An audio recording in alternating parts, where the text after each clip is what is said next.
오늘 이야기는 헌신입니다. 헌신. 신자가 뭐에 헌신해야 되느냐, 그 얘기를 좀 해보려고 합니다.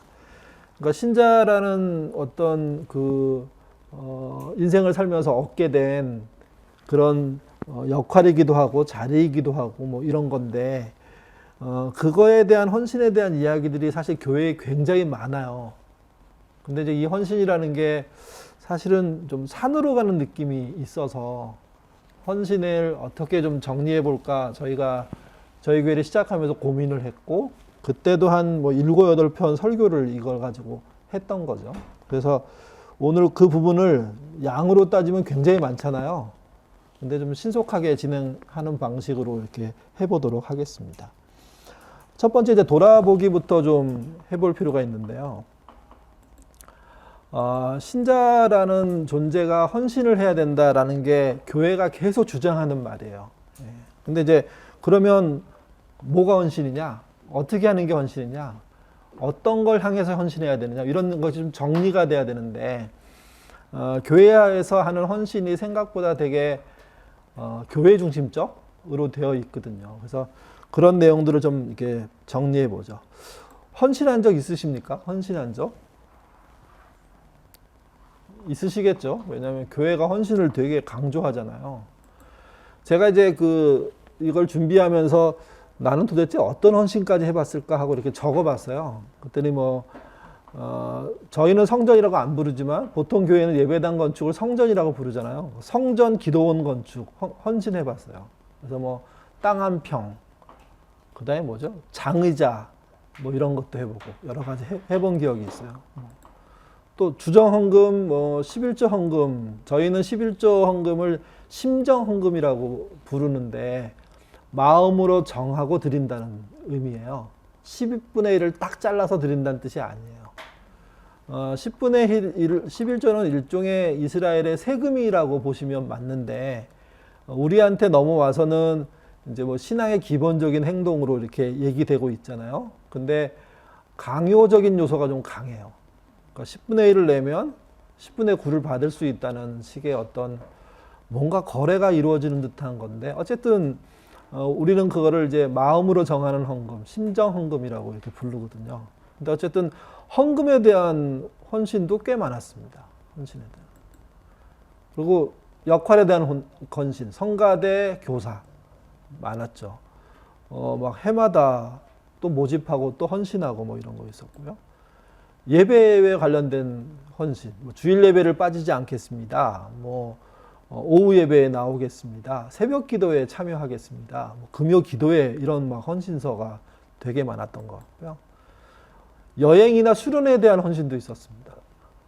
선교여행 가는 거는 헌신, 그럴 수 있는 것 같아요. 근데 수련회 가는데 헌신서를 쓰고 그래서 좀 헷갈리긴 했는데, 이걸 헌신할 일인가? 그냥 가면 되는 거 아닌가? 하는 생각도 들고요. 이게 부흥의 헌신. 이게 지금 이게 웅이 이상하게 적혀 있는데, 부흥회 같은 경우에 빠지지 않고 참여하겠다는 거, 그 다음에 강사를 대접하겠다는 거, 등등 역할들 이렇게 있었죠, 이게. 헌신서라는 게 여러 가지가 있기 때문에 하나 예만 보여드리면, 이런 식으로 교사 헌신서 써본 기억이 있습니다. 그리고 요즘 교회들 안에 유행되는 것 중에 하나가 해마다 헌신서를 쓰는 교회들이 있어요. 연초에. 그래서 아주 자세하게 3, 40가지 항목을 적어 놓고 어떤 디테일하게 헌금의 액수까지, 예배의 참여 빈도수까지 전부 다 나열해 가지고 그거를 한 장으로 쫙 만들어 가지고, 그다음에 그걸 내면 그러면 이제 교회가 그 헌신서를 받아 가지고 관리 감독해 준다고 이런 거 있죠. 그리고 지금도 기억에 나는 게 출석부. 새벽 예배 출석부 같은 거 기억나십니까? 40일 새벽기도 같은 거 하면 구역별로 그냥 예배당 들어가는 입구에 쫙 붙여놓고 이렇게 구역장들이 체크하면서 막 했던 거. 근데 이게 전부 헌신이라는 이름으로 이렇게 쓰인 거예요. 물론 교회적으로 그렇지 않은 교회도 있을 겁니다. 근데 헌신이 남용되고 있다는 게 사실은 우리 한국교회 문제 중에도 하나예요, 이게. 그러니까 좀 생각해 보면 헌신은 한두 번이어야 되는 거 아닌가요?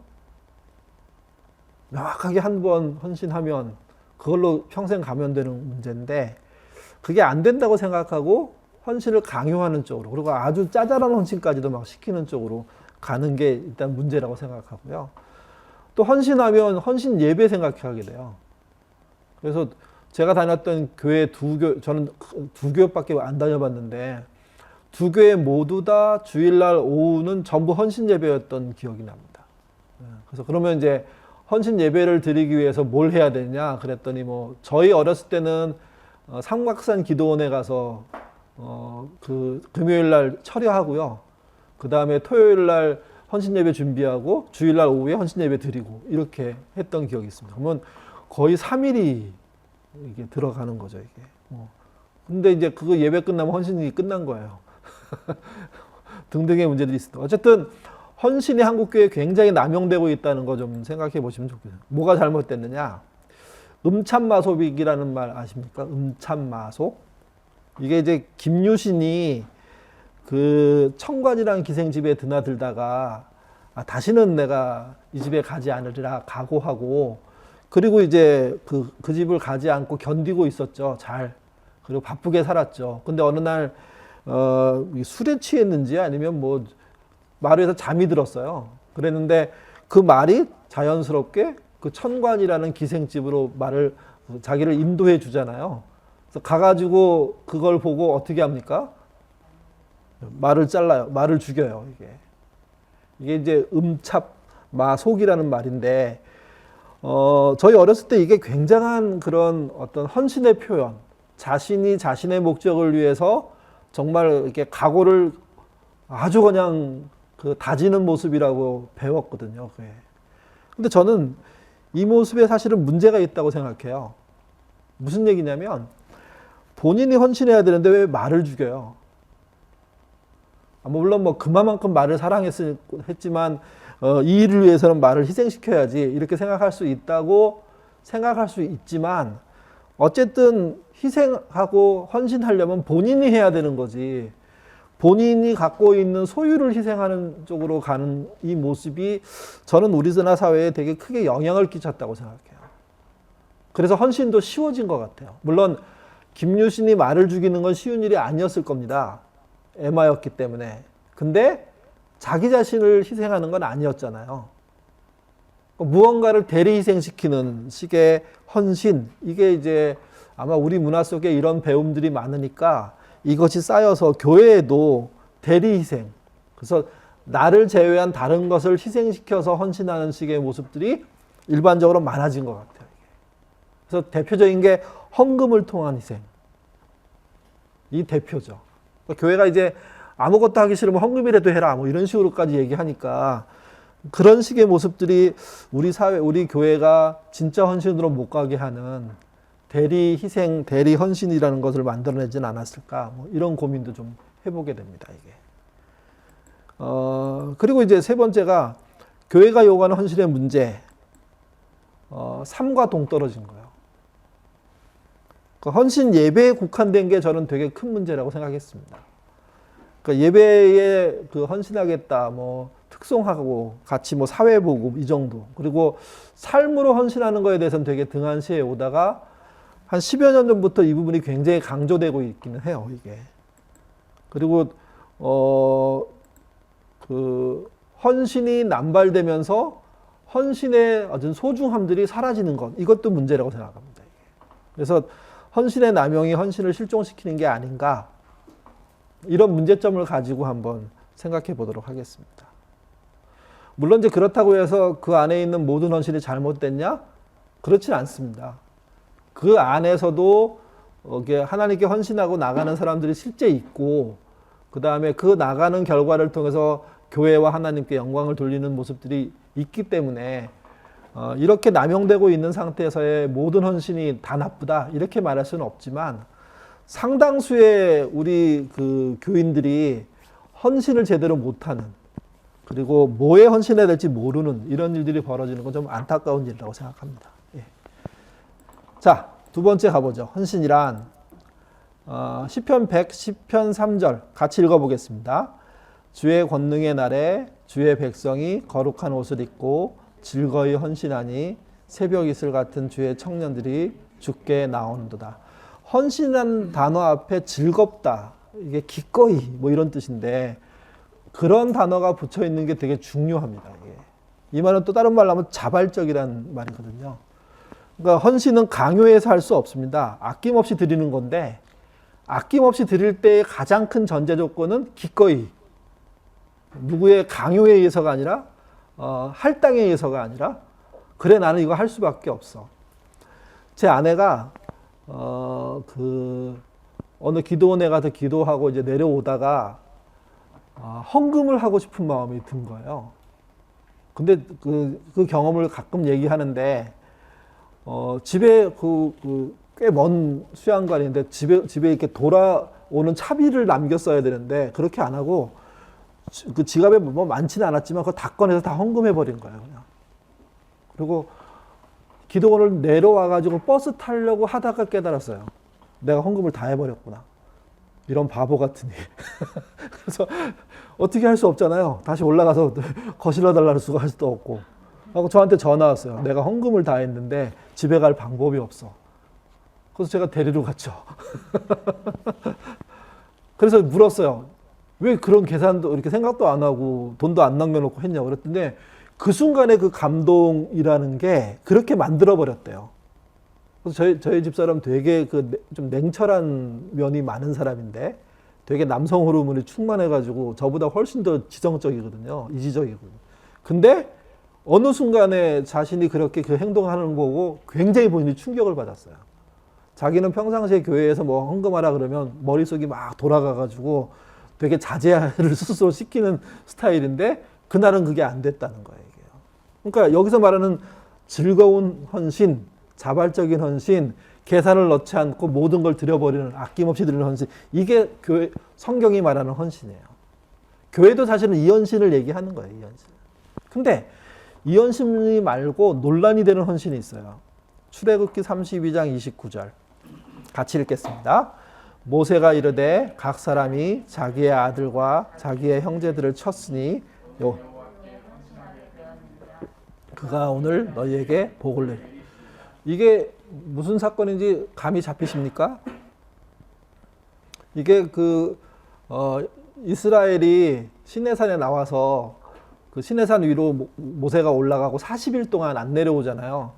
그랬더니 아론을 중심으로 해서 밑에서 금송아지 우상을 만들어 놓고 그 다음에 그 우상 숭배를 바알을 섬긴 식의 우상 숭배를 하고 있을 때 모세가 이제 내려가요. 하나님 내려가라는 사인을 주셔가지고. 그래서 내려가다 보니까 밑에 축제가 벌어진 거예요. 아니 지금 산 위에서는 하나님께 매달려서 이렇게 하나님을 대면하는 시간들을 가지니 밑에서 되게 조신하게 기다려야 되는데 그렇지 않아서 가까이 가보니까 그게 송아지 우상을 숭배하는 일들이 벌어진 거죠. 그때 모세가 굉장히 흥분하면서, 사실은 하나님은 이게 분노하시고 흥분했다는 표현이 없어요.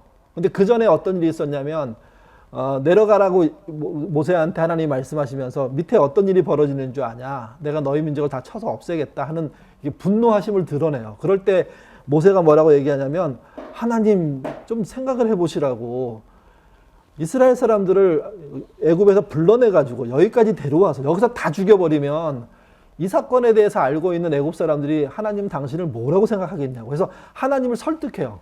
그래서 하나님이 설복당해요. 그래가지고 그래 그럼 나는 안 하겠다, 네가 내려가서 봐라 해서 내려가는 거거든요. 근데 가가지고 갑자기 요새 말로 하는 모세가 확 돌아버려요. 그래서 어떤 일을 하게 되냐면 나를 따르는 사람을 모집해요. 그래서 모집한 사람들이 어떤 일을 저지르냐면 우상 숭배한 사람들을 죽여요. 그래갖고 꽤 많은 사람이 죽잖아요.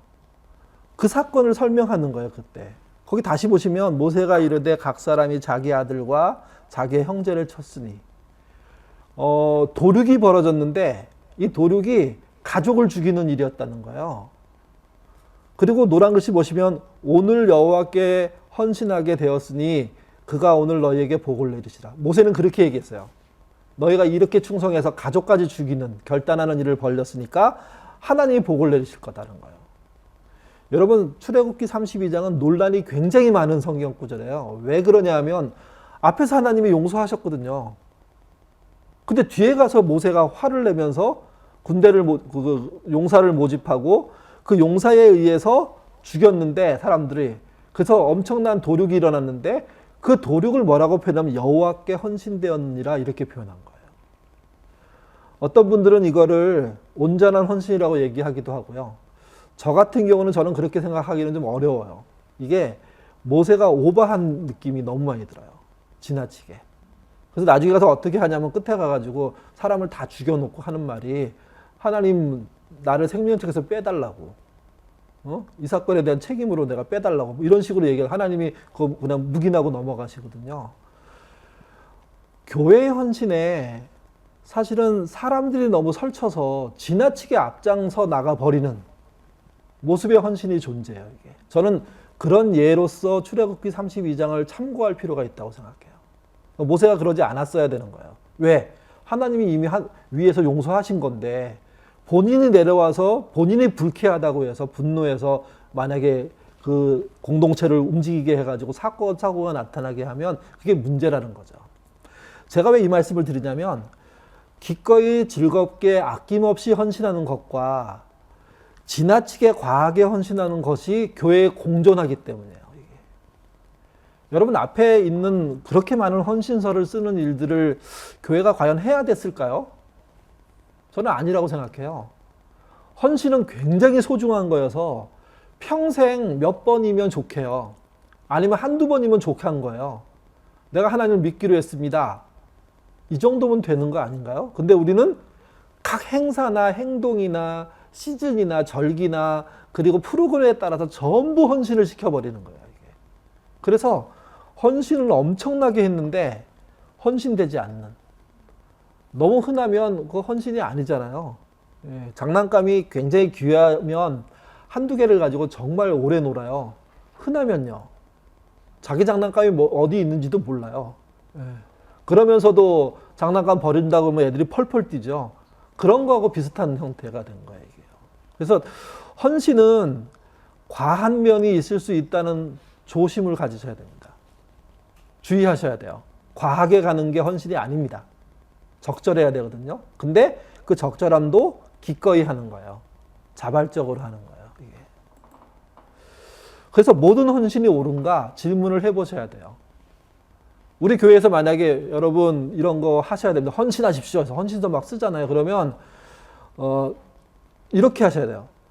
만약에 이제 부부가 같이 있으면 부부가 협의해 보셔야 돼요. 그래서 저희가 이제 만약에 뭘 이렇게 건물을 산다고 쳐요. 그래서 한 10억이 필요해요. 집안마다 2천만 원씩 해야 된다고 막 제가 막 핏대 올리면서 설교해요. 그래서 이제 부부가 앉아 있다가 마음속으로 얼마 해야지? 뭐 하긴 해야 될 것 같은데 이 교회에서 교회 다니려면 이렇게 하다가 아내는 100만 원, 남편은 500만 원 헌금을 한다는 마음을 정했어요. 그럼 이제 둘이 얘기해야 되잖아요. 여러분 어디로 정해야 됩니까? 어디로 정하시겠습니까? 보통 교회에서는 어디로 정하라고 하죠? 큰 거로 정하라고 하지 않나요? 저는 아주 과감하게 19년 동안 하는 말입니다. 동의된 것부터 하는 겁니다. 동의된 것부터. 하겠다면, 저희 교회가 그렇게 하라는 얘기를 할지 이건 모르겠는데, 하겠다고 결정했을 때는요, 가장 적은 것부터 하는 겁니다. 그 이상은 뭡니까? 한쪽에는 되게 무리한 일이 되는 거예요. 나는 아무리 계산해봐도 10만 원만 하면 될 것 같아. 근데 한쪽이 100만 원 해야 된다고 생각해. 그러면 10배 차이가 나잖아요. 이게 그래 내가 당신처럼 생각 못해서 미안해 하고 이렇게 그냥 넘어갈 수 있으면 좋은데 아니라 갈등의 씨앗이 된다면 여러분 교회 의외로 이런 식의 교회가 강요하는 헌신을 어떻게 해석하느냐를 놓고 부부싸움 하는 경우가 많아요. 가족 간의 갈등이 많아요. 아버지가 유산이 있는데 교회가 막 건물 짓는다고 막 헌신하고 하고 목사님이 전화해갖고 장로님 해주셔야 된다 그러니까 아버님 생각으로는 그래 내 평생을 살면서 하나님의 은혜로 살았는데 이제 떠나는 마당에 하나를 하고 가야지. 그래서 재산이 한 10억 있는데 5억 정도 한다고 얘기해요. 그러면 여러분 그 소식을 들은 자식들이 예 하면 다행인데 아니요 하면 어떻게 해야 돼요? 아니요 하면 어떻게 하셔야 되냐면 그 장로님이 멈추셔야 돼요. 그래서 대화를 해가지고 설득이 되는 만큼 하는 거고, 사실은 설득까지 가는 데는 문제가 있다고 보시는 게 틀린 말이 아니라는 거예요, 이게요. 그래서 지나친 헌신 옳지 않아요. 하나님이 여러분의 지나친 헌신으로 이렇게 배 두드리고 행복하게 사신다고 생각하는 건 말도 안 되는 거잖아요, 이게요. 그래서 시편 100편하고 출애굽기 32장은 헌신할 때 기억하셔야 될 거예요. 정말 아낌없이 드려도 전혀 부끄러움이 없고 갈등이 없는 상황이라면 가능해요. 근데 그것도 나중에 보니까 내가 왜 그랬지? 이럴 때 교회는 어쩌면 헌금을 돌려줘야 될지도 몰라요. 제가 정신 차려보니까 아니에요. 그러면 네, 그럴 줄 알았어요. 그 줘야 되는데 뭐 그런 건 없잖아요. 그리고 32장은 지나친 헌신 안 돼요. 너무나 유혈 사태가 일어날 정도인데 이게. 헌신은 자발적으로 자신의 몸을 드리는 거예요. 그것과 함께 이제 다른 표현들이 존재하겠죠. 이게 헌신은. 헌신을 하기 위해서는요, 특별히 교회적인 헌신은 다른 가치를 알아야 돼요. 그리고 그 가치를 배워야 돼요. 그게 한 번에 되는 게 아니에요. 이게. 그러니까 헌신을 하려면 시간이 필요해요. 그리고 마지막으로 다른 행동으로 가야 돼요. 그러니까 이제 다른 가치를 배워야 뭔가 한 걸음 갈 수 있으니까 그것을 배우고 이렇게 가르침을 받는 시간이 충분히 필요하고, 행동까지 가려면 충분히 생각한 다음에 가야 돼요. 이게. 그래서 헌신은 심사숙고 끝에 나와야 됩니다. 물론 하나님이 뭐 급박하게 초자연적인 역사를 통해서 여러분들을 설득하시면 뭐 거기에 따라 반응해야 되겠지만 일상에서는 그렇다는 겁니다. 이게. 그래서 헌신은 즐거이, 기꺼이, 자발적으로 할 때 헌신입니다. 그렇지 않으면 문제가 있는 겁니다. 자, 헌신이란 좀 다르게 이제 풀어보죠. 첫 번째, 인생의 목적을 아는 겁니다. 헌신이란. 창세기 1장 26절에서 28절은 이게 창조 명령 또는 문화 명령 이렇게 부르는 건데요. 여기서 말하는 인생의 목적은 하나님의 형상으로서 또 하나님의 모양을 닮은 자로서 피조물을 다스리는 걸 말해요. 그게 신자인 사람들 모두에게 주어지는 인생의 목적이에요. 이게. 그러니까 잘 다스리도록 훈련하는 거. 그래서 제가 전에 우리 예로 들었던 게 흑산이라는 소설 얘기하면서 정약전의 집에서 강아지와 닭이 어떻게 행동하느냐 이렇게 말씀을 드려요. 되게 그거 과장법이에요. 그런 강아지 만들겠다고 막 헌신하시고 이러면 안 돼요. 근데 그 정도까지 영향을 미치는 모습을 김훈이라는 작가가 기술할 때는 사람의 영향력과 성품과 헌신된 삶이 어떻게 세상을 바꿀 수 있는지를 설명해 주는 거거든요. 그러니까 그런 식의 다스림을 하는 게 뭐냐? 헌신의 내용이에요. 그래서 이 내용을 알아야 헌신할 수 있어요. 그러니까 이걸 아는 시간이 필요한 거죠, 이게. 넘어가서요. 두 번째. 목적을 성취하기 위해서 자신의 모든 걸 바치는 걸 말해요. 모든 거란 이런 겁니다. 지금 당장 전부다라는 의미도 있겠지만 그렇지 않고 앞으로 계속 꾸준히 지속적으로 뭐 이런 의미로 보셔야 됩니다. 고린도전서는 그 운동선수를 통해서 이렇게 그 목적을 성취해가는 것, 그거를 이렇게 모든 걸 헌신하는 것을 설명하고 있거든요. 그래서 보시면 운동장에서 다름질하는 자들이 다 다날할지라도 오직 상 얻는 자는 하나인 줄을 너희가 알지 못하느냐. 너희도 얻도록 이와 같이 다름질하라. 세상에서 운동은 상이 하나라는 얘기예요. 주님의 나라에서의 경주는 상이 하나일까요? 아니요. 사실은 모두에게 상이 열려져 있어요. 근데 단 전제가 있어요. 종주하는 자, 끝까지 가는 자. 여기서 이기는 자라는 표현은 1등을 한다는 표현이지만 주님의 나라의 경주에서는 1등이란 개념이 사실은 없어요. 누구는 빨리 갈 수 있고 누구는 늦게 갈 수 있지만 먼저 간 이나 늦게 온 이나 다 다름질을 완료하면 그게 다 목적을 이룬 거죠, 이게. 근데 그걸 하기 위해서 그 기간 내내 모든 것을 절제하는 거, 지속적으로 그것을 이어가는 거, 이게 헌신이에요, 이게. 여러분 화면에 노란색 부분에 말씀이 있죠. 같이 읽겠습니다. 내가 내 몸을 쳐 복종하게 함은 내가 남에게 전파한 후에 자기가 도리어 버림을 될까 두려워하며. 이 말이 무슨 말이냐면 전도는요 일시적인 거예요. 전도는 평생 전체가 아니에요. 누군가에게 전도할 때 우리가 보여줄 수 있는 건 부분적인 거예요. 그러니까 부분적인 내용들을 통해서 그 사람에게 전도할 수 있고, 그 사람은 전체를 보지 않고 아주 짧은 내용과 성령의 역사를 통해서 예수를 믿을 수 있거든요. 그러니까 전도의 효과라는 게 평생 들여서 하는 것보다 작은 거예요. 평생 들여서 하는 게 훨씬 큰 일이에요, 이게. 그래서 거기 노란 글씨 표지에 보면 내가 내 몸을 쳐 복종하게 함은 내가 남에게 전파한 후 버림이 될까 얘기해요. 그러니까 전도 많이 하는 사람이 버림받을 수 있다 없다? 있다는 내용이에요, 이게. 그래서 전도 많이 한 사람이든 전도를 잘 못한 사람도 관계없이 중요한 건 뭐냐? 내 몸을 쳐서 복종하는 거거든요. 경기를 마칠 때까지.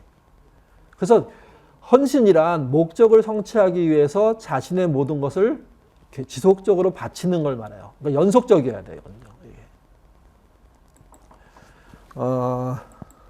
세 번째, 헌신이란 나만을 위한 삶에서 다른 사람을 섬기는 삶으로 전환하는 것도 헌신이에요. 그게 동반돼요. 함께 나타나요. 내 경주만 이기면 되느냐? 아니에요. 절대로.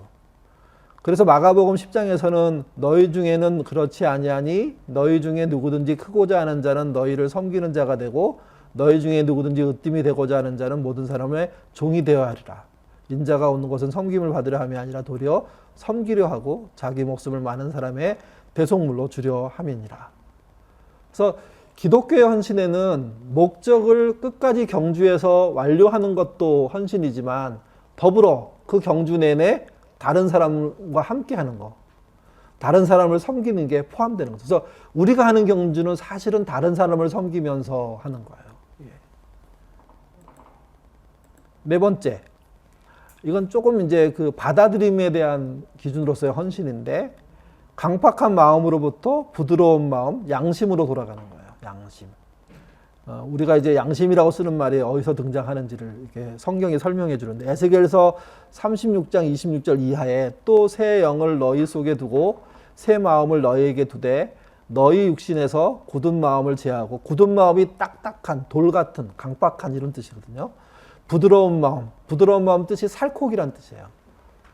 그러니까 사람의 몸이나 동물의 그 몸에서 부드러운 그런 그 근육은 결국은 그 자양분들을 잘 영양분들을 이렇게 빨아들이는 거잖아요.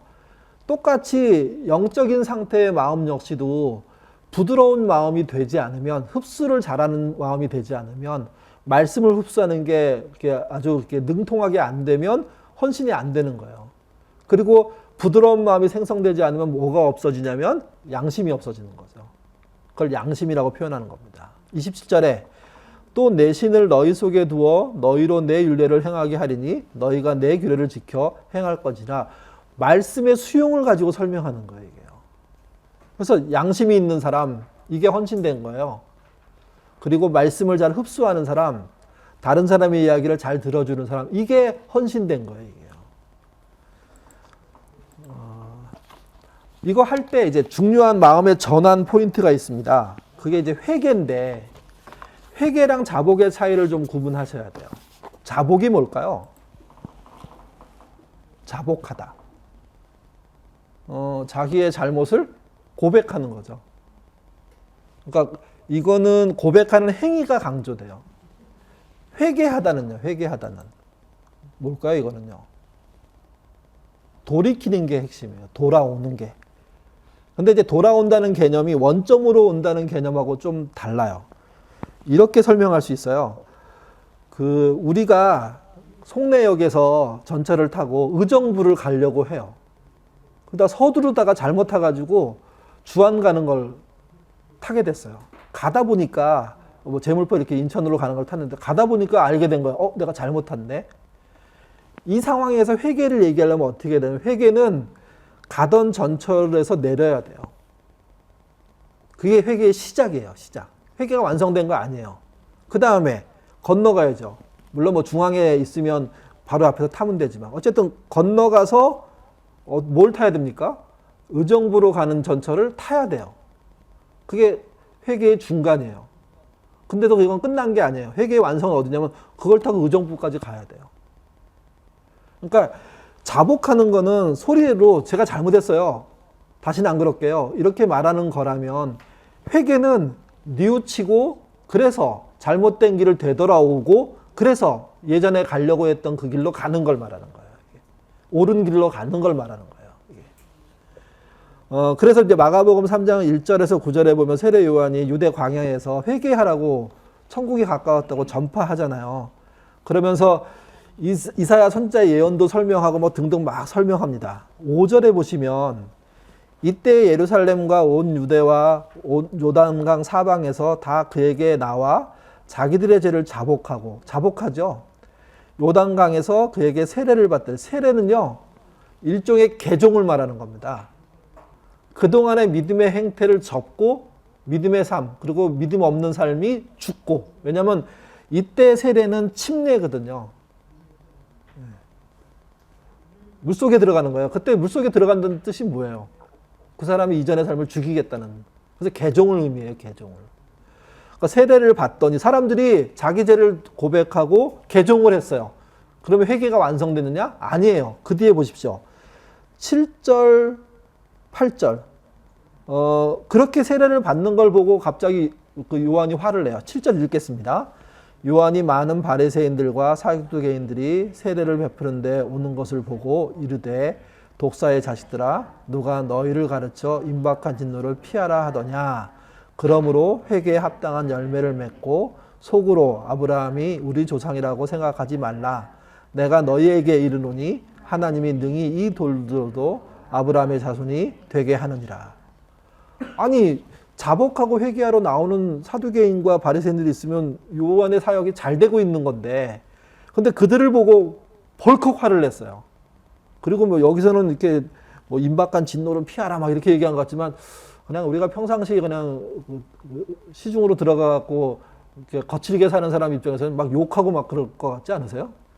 요한은 그래야 멋있을 것 같긴 한데 그러니까 그들한테 그렇게 하는 거예요. 여러분 오늘날 교회에 회개하러 오는 사람을 내치는 목사는 없어요. 근데 왜 그랬냐? 여기 등장하는 바리새인과 사두개인들이 자복하고 종교적으로 세례받는 건 잘하는 사람들이에요. 심지어 매일 하는 사람들이에요. 근데 뭐가 없냐? 열매는 없어요. 열매는. 돌이켜서 그래서 제대로 된 목적으로 가서 열매를 맺지 않고 늘 종교적인 것만 하는 거예요. 자복하고 회개하는 것만. 그래서 그 요한이 분노하면서 회개에 합당한 열매를 맺고 와라. 아예. 너희는 믿을 수가 없다. 지금 그렇게 얘기하는 겁니다. 여러분, 제가 우리 교회 누가 전도해가지고 이제 세례 받으려고 하는데 제가 막 화를 내면서 회개 열매 다 완성해갖고 오지 않으면 세례 안 주겠다 그러면 우리 교회 아무도 안 나올걸요? 저 목사가 미쳤구나. 여기 근데 요한은 그러고 있어요. 무슨 얘기냐면 자복으로 끝나는 신앙이 너무나 많고요. 의식으로 끝나는 신앙이 너무나 많아요. 이게. 헌신은 회개에 합당한 열매로 향해 가는 거예요.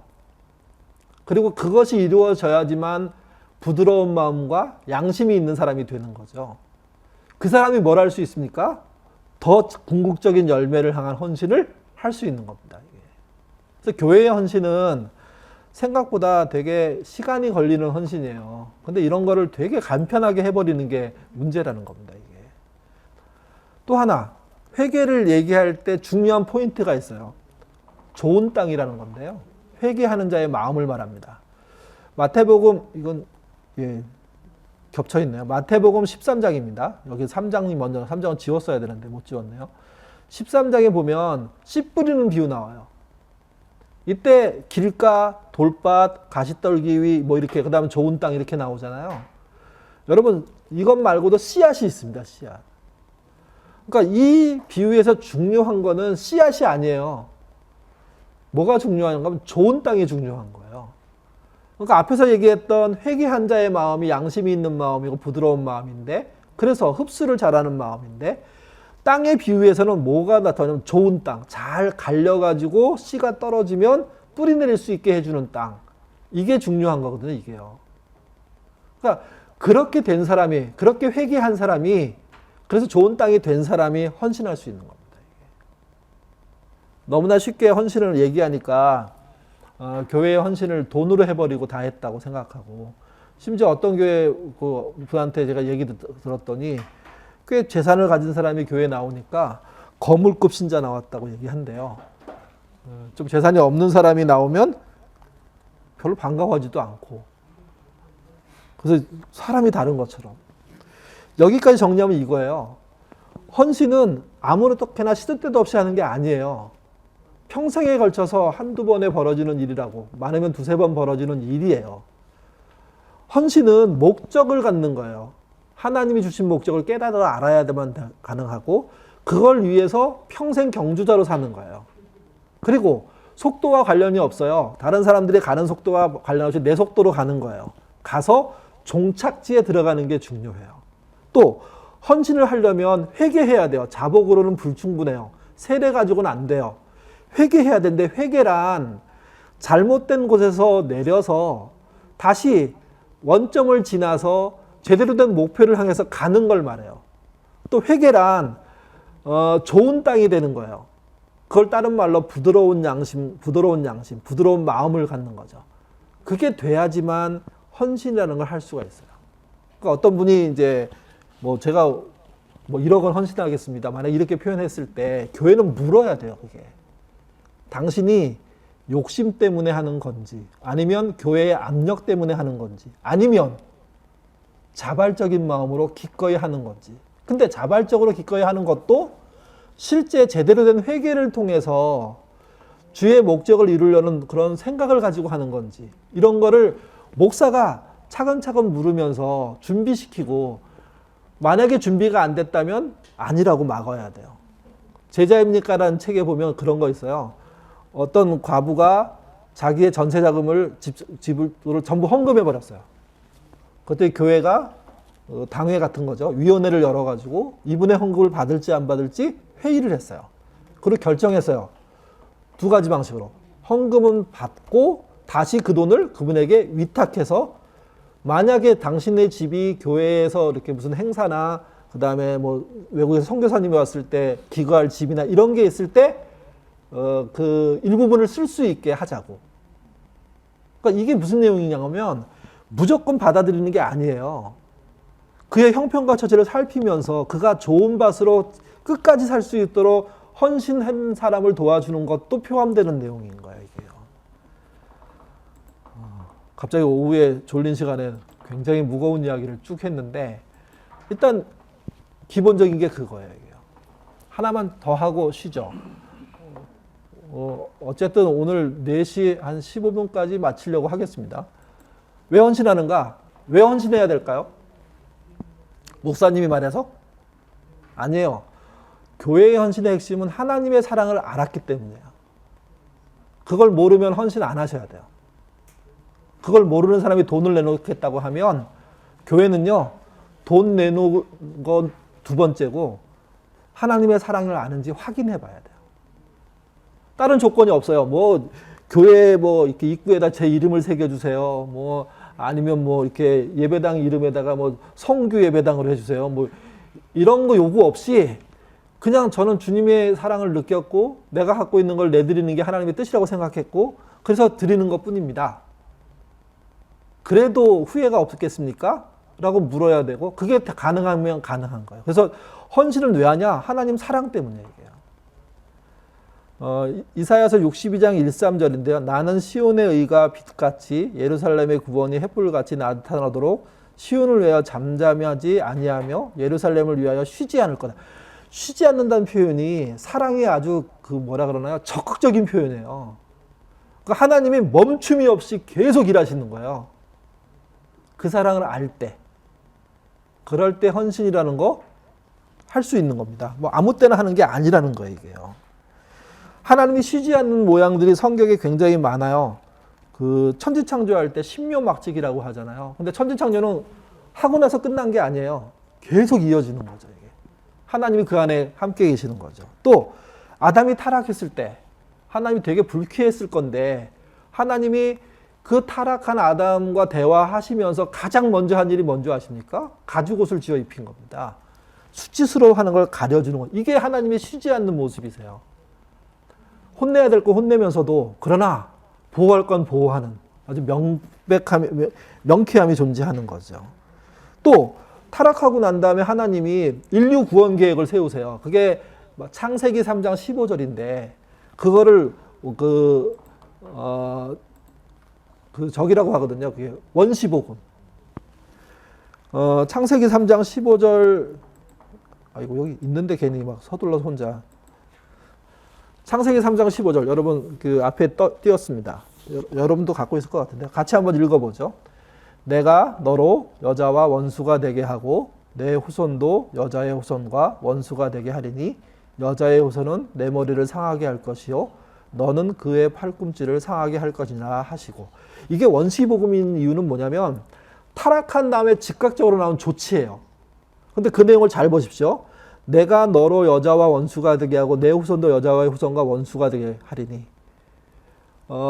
뱀이 타락시키는 원흉인데 그 뱀과 여자가 원수가 되게 해요. 이제 깨달은 거죠. 그리고 그 여자의 후손, 결국 나중에 가면 이분이 예수님이시는 걸 우리가 알게 되는데 여자의 후손과 원수가 되게 해요. 그리고 이 원수가 된 여자의 후손은 이 땅에 등장하시면서 어떤 일을 하냐면 내 머리, 뱀의 머리를 상하게 해요. 이때 상한다는 뜻이요. 박살낸다는 뜻이에요. 짓밟아버린다는 뜻이에요. 이게. 그러니까 마귀란 존재는 창세기 처음에 이야기할 때는 되게 능력 있고 뭐 이렇게 변신하고 그 다음에 꿰어내고 막 이런 역할을 하잖아요. 근데 예수님이 오면 여자의 후손이 오면 머리를 상하게 될 거라는 거예요. 그러면 마귀란 존재는 우리가 생각하는 것보다 훨씬 힘이 약한 존재예요. 보통 그 마귀를 표현할 때 그 기생식물, 이끼와 같다고 표현하거든요. 이끼는 햇볕에 드러나면 다 말라 죽어요. 그러니까 특별한 조치를 하지 않고 햇볕에 이렇게 밀어놓으면 되는 것처럼 사탄이라는 존재가 이미 다 박살날 거라고 얘기하죠. 다만 그도 남은 힘이 있어서 거기 뒤에 보시면 너는 그의 발꿈치를 상하게 할 것이다. 그 예수님이 죽는 이야기를 이렇게 설명하는 거죠. 근데 요 얘기가 마태복음 어디에 있는 게 아니에요. 예언서, 뭐 이렇게 그 이사야 이런 데 있는 게 아니에요. 어디 있냐면 창세기 3장에 있어요. 이게 무슨 얘기냐면 하나님이 얼마나 열심히 일하시는지, 멈춤 없이 일하시는지, 즉각적으로 일하시는지를 보여주는 거죠. 그 멈춤 없는 사랑은 타락하는 자리에서 이미 이런 계획들이 발표가 되고 이런 계획이 하나님의 뜻에 의해서 시작돼요. 그래서 이거를 원시복음이라고 그래요. 가장 원초적인 복음이라고. 하나님 사랑 때문입니다. 이게. 살인자 가인을 품으시죠. 그가 무서워해요. 내가 나가서 돌아다니다가 너 살인자지 다 죽일 거야. 그랬더니 하나님 뭐 주십니까? 증표 주시잖아요. 이거 보여줘라. 그러면 사람들이 너를 못 죽일 거다. 살인자를 그렇게 사랑하시는 분이 하나님이세요. 5번째, 실패한 아브라함의 가족사에 참여하세요.